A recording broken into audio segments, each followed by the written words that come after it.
5. novembril toimus Valga põhikoolis iga-aastane Valgamaa noortekogu poolt korraldatud noortekonverents.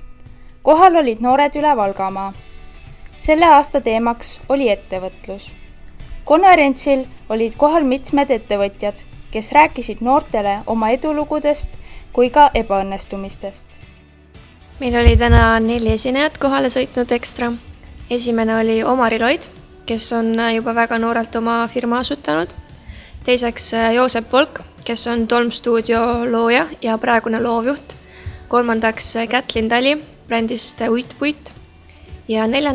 Epp Adler, kes on enesemeisterlikkuse koolitaja. Noortekonverents toimub Valgamaal siis juba 8. korda ja seda on kõik need 8 aastat eest vedanud Valgamaa noortekogu noored. Pärast konverentsi toimus kõrvalsaalis osaluskohvik, kus oli võimalik avaldada oma arvamust ja arutada päevakajalistel teemadel. Osaluskohvikud toimusid tegelikult üle Eesti, enamustest linnades, nii et 100 noored üle Eesti siis arutlesid samadel teemadel. Ja teemadeks olid meil siis võtame maal ette. Haridussüsteem kastist välja, 16-aastaselt valima, sõnavabadus, mida teha oma eluga pärast kooli ja miks minna ja miks tagasi tulla.